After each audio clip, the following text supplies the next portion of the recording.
The topic for today's discussion is measurement and management of transaction exposure. Before going into the details of this topic, let's just discuss simple meaning of exposure.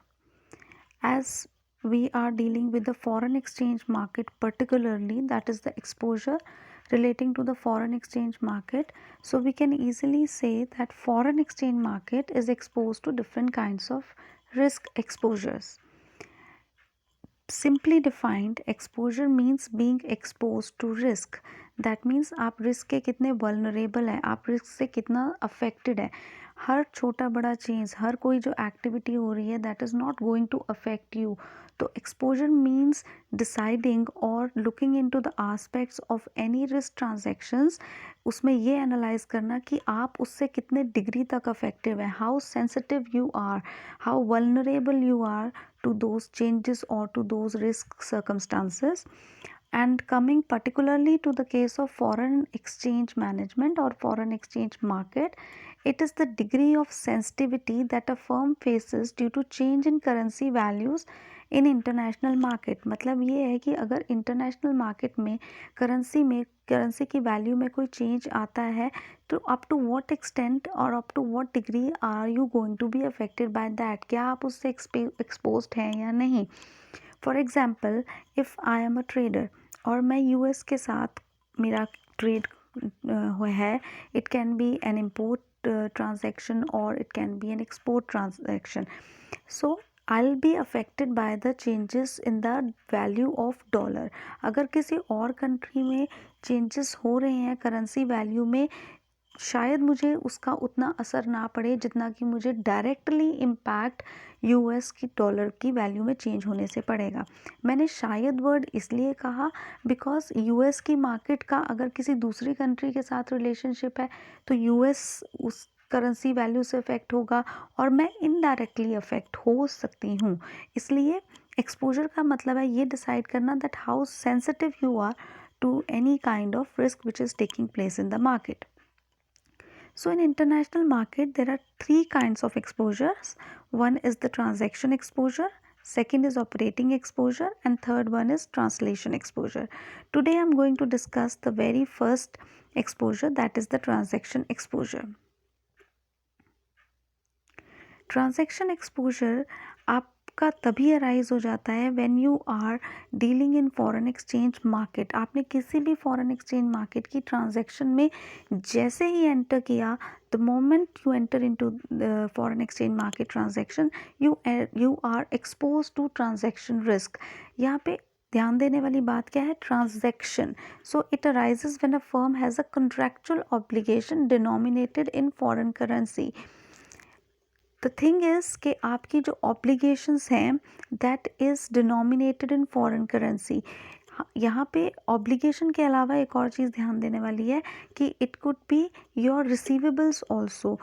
कोई भी transaction जो foreign currency में denominated है, आप वहाँ पर transaction exposure face कर रहे हैं. फॉर एग्ज़ाम्पल, अगर मैं किसी कंट्री से कोई सामान इंपोर्ट कर रही हूँ, कोई गुड्स इंपोर्ट कर रही हूँ, then I have an obligation in that foreign currency. Continuing with the previous example, so my obligations are in US dollar. Now my payments are in some foreign currency. तो मुझे इस बात का बहुत फ़र्क पड़ने वाला है कि आज जो डॉलर की वैल्यू चल रही है, suppose it increases in future, जब मैंने पेमेंट करनी है तो मेरे को ट्रांजैक्शन एक्सपोजर है, then my amount of my payables will also increase. Suppose I have to pay $10,000, then I need to convert these $10,000 into my rupees into $10,000. So my payables, the obligation amount will increase. So it is contractual in nature. And how it emerges? It emerges on account of export and import of commodities. Just I have given you the example, borrowing or lending in a foreign currency.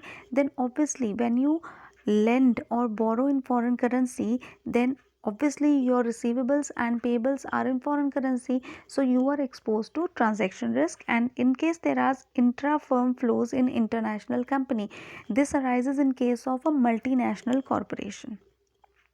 So here just have a look, when does transaction exposure arise?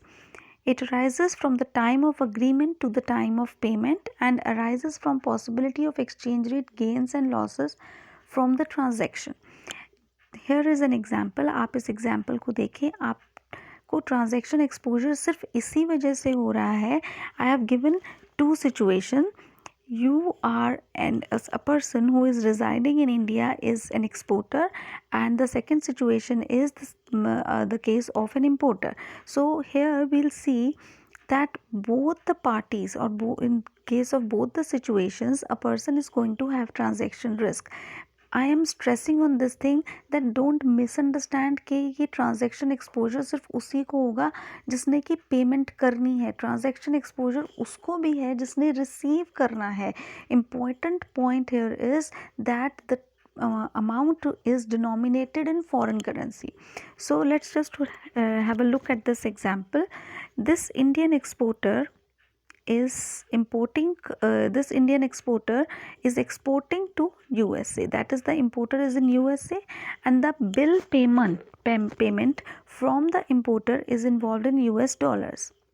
Now there can be two situations. Either US dollar depreciates or US dollar appreciates. अगर US dollar depreciate होता है, because India में अगर exporter है और उसके receivables हैं dollar में, तो what would be the exporter interested in? Exporter would be interested in the appreciation in the value of foreign currency, क्योंकि तब उसके receivables increase हो जाएंगे.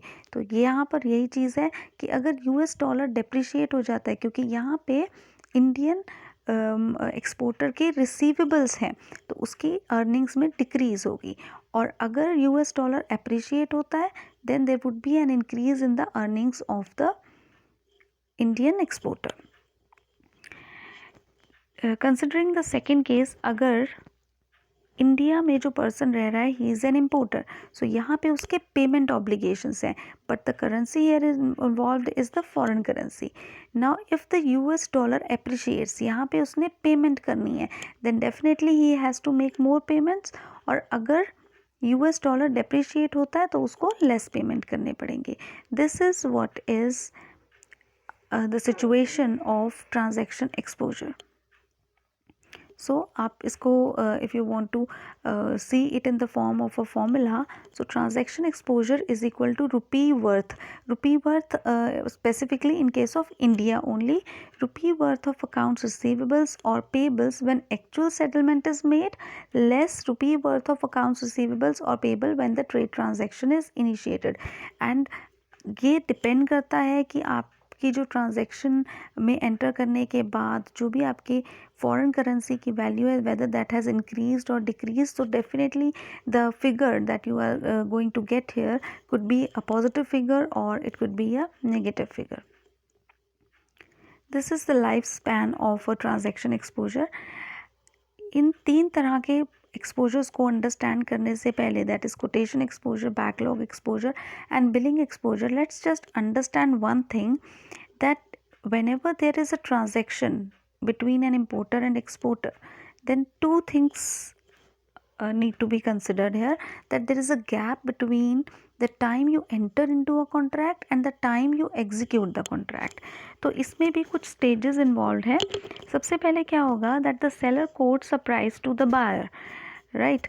And the buyer, if he agrees with the terms and conditions and the price, then the buyer firm places the order with the seller at a price which is offered by the seller. Then the seller will ship the product to the buyer and the buyer settles the accounts receivables with cash. तो आप देख सकते हैं कि इस time के बीच में gap है. Now how much time it is going to take, that depends from person to person और फ्रॉम फर्म टू फर्म. ये बहुत बड़ा टाइम भी हो सकता है कि आपकी इस डीलिंग में 1 महीना लग सकता है, 1.5 महीना, 15 दिन, depending upon the transaction between the parties. तो आप इस टाइम गैप को देखें. When the seller quotes the price and buyer confirms the order, उस दौरान भी there can be a change in the price of the foreign currency. This is called quotation exposure. That is the time between quoting a price and reaching a contractual sale. See, when the seller quotes the price, it is not definite that there will be a trade transaction, कि वो दोनों एक transaction में enter करेंगे और trade execute होगा, ऐसा कुछ अभी final नहीं है. So this is called quotation exposure. And there is a gap between buyer says yes that I want to have an order or a transaction with you, और seller ship करता है. Again I am repeating कि इस दौरान कितना time लगेगा, that depends upon the dealing or the contract between the parties. So this is called backlog exposure. That is the time it takes to fill the order after contract is signed. And last is जब buyer ने seller को payment करनी है, this is called billing exposure. तो ये जो पूरा time lag है, this is the life span of transaction exposure. Now how can you measure transaction exposure? We are going to deal with two things. One is the measurement of transaction exposure and the other one is the management of transaction exposure. Measurement of transaction exposure, देखो पहली stage पे we have identified, जब हमने exposure को define किया तब हमने ये आइडेंटिफाई किया कि क्या हम किसी भी फॉरेन करेंसी में होने वाले चेंज से अफेक्टेड हैं या नहीं. दैट वाज आइडेंटिफिकेशन पार्ट, जब हमने एक्सपोजर को देखा. Now in measurement part we are going to see that up to what extent we are facing that problem, facing that exposure. जैसे कि अगर हमारी तबीयत ठीक नहीं है तो हम we use thermometer to measure that what is the degree of our body temperature. तो हम कितने एक्सटेंट तक बीमार हैं या हमारी कितने एक्सटेंट तक तबीयत ख़राब है, ये हम कैसे मेजर करते हैं? With that thermometer. Likewise transaction exposure में you just try to understand or you just try to measure कि आपको कितने extent तक exposure आप face कर रहे हैं. So it is concerned with determining the projected net amount of currency inflows or outflow in each foreign currency and determine the overall exposure to those currencies. ये दोनों चीज़ें हर एक पार्टी के और हर एक फर्म के केस में नहीं होती हैं. Suppose there is a firm जो कि 3-4 कंट्रीज़ में डील कर रही है और डेफिनेटली उन 3-4 कंट्रीज़ की करेंसीज अलग होने वाली हैं. तो सेकंड स्टेप जो है दैट इज़ ओवरऑल एक्सपोजर. पहले में आप देखेंगे कि आपका हर एक कंट्री के साथ कितना एक्सपोजर है and then you determine your overall exposure.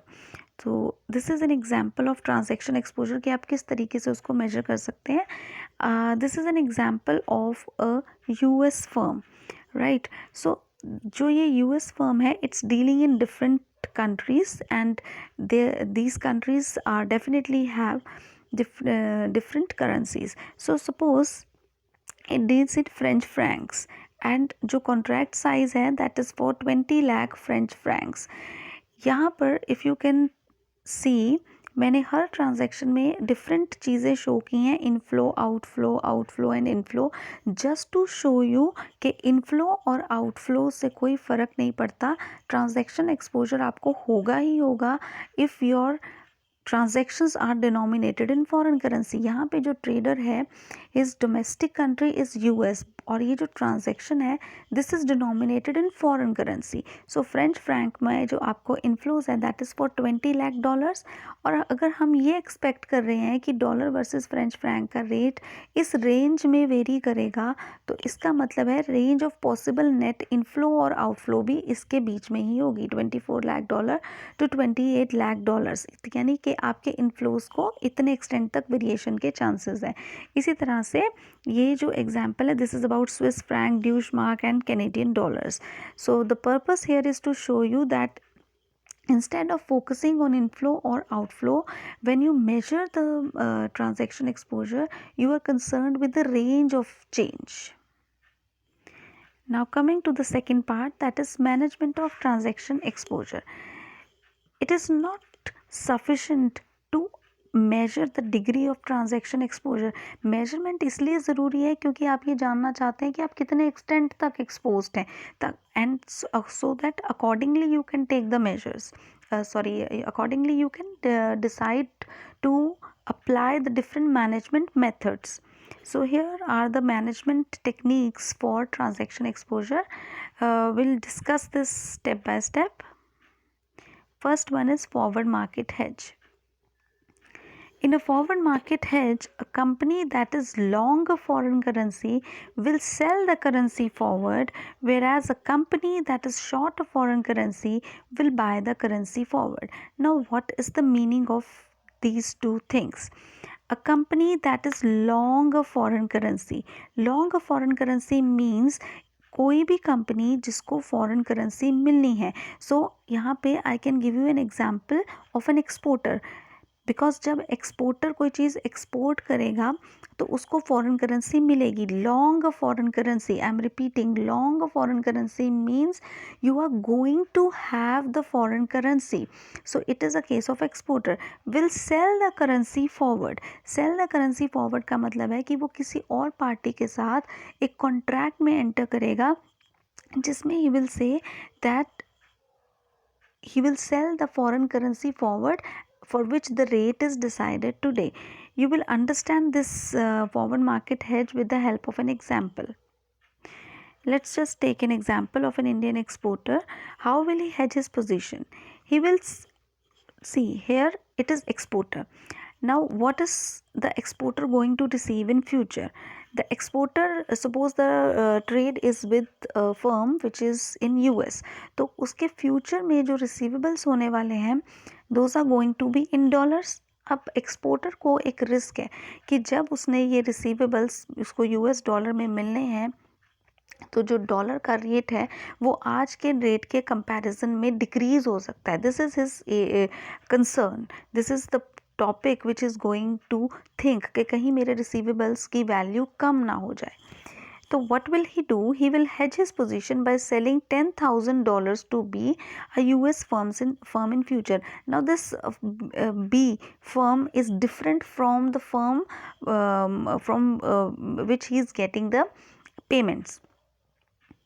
सो अब उसकी पोजीशन किस तरीके से हेज होगी. फॉरवर्ड मार्केट हेज के को यूज़ करने से पोजीशन इस तरीके से हेज होगी कि वो जो भी उसको रिसीवेबल्स पे जो कि 10,000 रिसीवेबल उसको एक्सपोर्टर को मिलने हैं उस पर अगर उसको कोई लॉस होता है तो जो फॉरवर्ड मार्केट हेज में उसने जो कॉन्ट्रैक्ट एंटर किया है वो उससे बैलेंस हो जाएगा. वो कैसे होगा?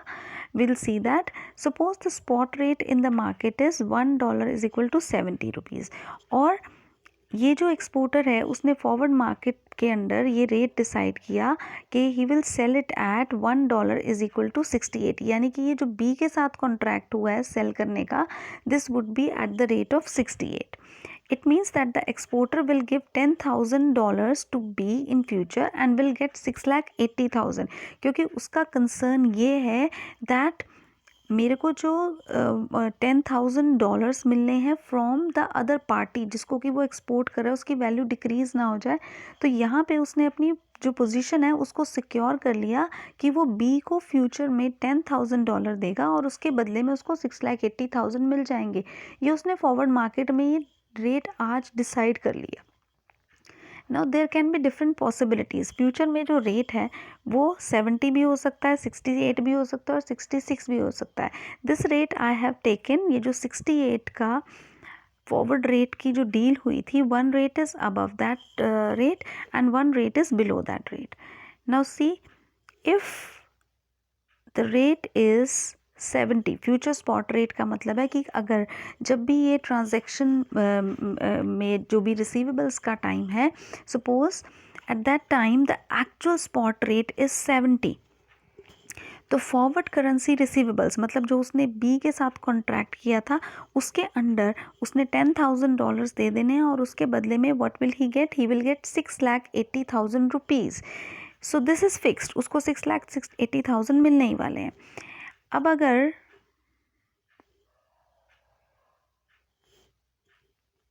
उसने इस कॉन्ट्रैक्ट में एंटर ना किया होता तो उसके ओरिजिनल रिसीवेबल्स की वैल्यू कितनी है जो कि उसको अदर पार्टी से मिल रही है जिससे कि जिसको उसने एक्सपोर्ट किया था. The value of these receivables are 7 lakh. इसका मतलब है because of entering into this forward contract he has lost 20,000 and if you deduct these 20,000 from 7 lakh, what will you get? 6,80,000. That means he has secured his position at 6,80,000. Definitely उसको 70 के according loss हुआ, लेकिन उसने अपनी यहाँ पे situation fix कर ली, अपना अमाउंट फिक्स कर लिया. नाउ सपोज अगर रेट 68 रहा, यानी कि उतना ही रेट रहा जिसने उतना फॉरवर्ड मार्केट में डिसाइड किया था, तो उसके फॉरवर्ड करेंसी रिसीवेबल्स हैं वो 6,80,000 होंगे, ओरिजिनल रिसीवेबल्स भी 6,80,000 थे. इस केस में कोई भी गेन या लॉस नहीं है, और टोटल कैश फ्लोज जो हैं वो भी 6,80,000 के ही रहे. थर्ड सिचुएशन इज़, जो कि उसका कंसर्न था कि कहीं रेट बहुत नीचे ना चला जाए. This is a rate even below the forward market rate. तो यहाँ पे अब उसको forward currency receivable 6,80,000 sure be से मिल ही जाने हैं, और ओरिजिनल रिसीवेबल जो कि उसको एक्सपोर्ट करने के कारण मिले, उसकी वैल्यू है 6,60,000. सो अब उसको कितने का गेन हो रहा है? 20,000 का गेन हो रहा है, और उसके जो टोटल कैश फ्लो की नेट पोजीशन रही वो कितनी रही? 6,80,000. सो आपको यहाँ पे ये समझ आया कि फॉरवर्ड मार्केट हेज में एंटर करने के कारण the person is sure of one thing, कि उसके जो रिसीवेबल्स हैं वो 6,80,000 से नीचे तो किसी हाल में नहीं जाने वाले हैं. अगर हम इस सिचुएशन की बात करें, थर्ड सिचुएशन में अगर उसने एंटर ना किया होता तो उसको 6,60,000 रुपीज़ मिलने थे, जबकि फॉरवर्ड मार्केट हेज में एंटर करने के कारण even before entering into the contract उसे पता है कि मुझे 6,80,000 तो मिल ही जाने हैं. तो this is forward market hedge. Second method of managing transaction exposure is money market hedge. Money market hedge is actually a combination of money market instruments and transaction exposure techniques to manage your risk. So it involves mixing of foreign exchange and money markets to hedge at the minimum cost. It involves taking advantage of disequilibrium between the two markets. So I'll give you an example of money market hedge. कि suppose मुझे, if I am an importer and I have to make a payment in dollars, and suppose I have to make payment of $10,000. Now my concern is कि यहाँ पे जो rate है dollar का वो कहीं इंक्रीज़ ना हो जाए. तो क्या होगा कि मेरी पेमेंट की वैल्यू इंक्रीज़ हो जाएगी. अगर आज 70 रुपये का $1 मुझे मिल रहा है, और जब मैंने पेमेंट करनी है सपोज इट राइजेस टू 71.5, तो मेरे को 1.5 रुपीज़ पर डॉलर का मुझे नुकसान होने वाला है.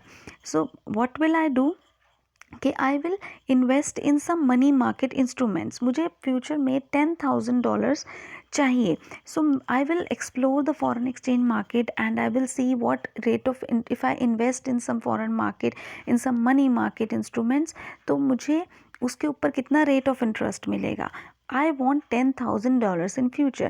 So I will see what amount should I invest in terms of dollar today in some foreign country, so that I get $10,000 in future. So this is when you invest in money market instruments to hedge your position. The next method can be future contract and option contract. These two things we have already done in detail in the class. Then is risk shifting. Risk shifting, as you can guess from the name itself, when you shift your risk to some other party. अब ये जो सारी situation arise हो रही है, this is arising due to the fact that your payments और receivables are in some foreign currency. So when you invoice your payables और receivables in your domestic currency, अगर हम जितने भी एग्जांपल्स हम ले चुके हैं, अगर हम उसको कंसिडर करें तो सारी प्रॉब्लम ही सॉल्व हो जाएगी. If I M an Indian trader, my receivables are invoiced in rupees and my payables are invoiced in rupees. So what I have done is that I have shifted my risk to my counterparty. That could be an American person or some Canadian. It could be anything. मतलब मैंने अपना risk दूसरी party को shift कर दिया है. Then is exposure netting. Netting बहुत simple सा वर्ड है, बहुत बार हम अपने डेली लाइफ में भी इसको यूज़ करते हैं. नेटिंग मीन्स अपनी पोजीशन को नेट करना. आप एक एग्जांपल ले सकते हैं कि अगर आपने किसी को 5,000 रुपीज़ देने हैं और आपने उससे 4,000 रुपीज़ लेने भी हैं, सो व्हाट विल यू पे? यू विल नॉट पे 5,000 एंड टेल द पर्सन कि आप मुझे 4,000 दे देना. You will make payment of ₹1,000 only. This is netting. So in foreign exchange transactions also you can hedge your risk, or you can manage your risk by taking benefit of netting, suppose you have to make pay, अब हम इसको foreign exchange market का example लेके करते हैं कि suppose you have to make payment of $20,000 and you have receivables of $18,000, so आपकी जो एक्सपोजर वाली रेंज रह जाती है दैट इज़ ओनली 2,000। ओके तो जब ये दो पार्टीज़ के बीच में होता है दिस इज़ बायलैटरल नेटिंग, और अगर आपका 3 पार्टीज़ के बीच में होता है इसको हम मल्टीलैटरल नेटिंग कहते हैं। करेंसी रिस्क शेयरिंग, अभी जो हमने पीछे डिस्कस किया था दैट वाज रिस्क शिफ्टिंग। तो रिस्क शिफ्टिंग में आप क्या करते हैं that you shift the burden entirely to your counter party, but in currency risk sharing both the parties share the risk proportionately, that is decided between the parties, and there is a neutral zone also। Neutral zone का मतलब होता है कि that zone जिसमें कि कोई भी risk share नहीं किया जाएगा, और अगर प्राइस उसके ईदर साइड पे, ईदर साइड का मतलब है उससे बिलो उससे अबव जाता है, then all the parties are going to share the risk. So this was all about transaction exposure, its measurement and management.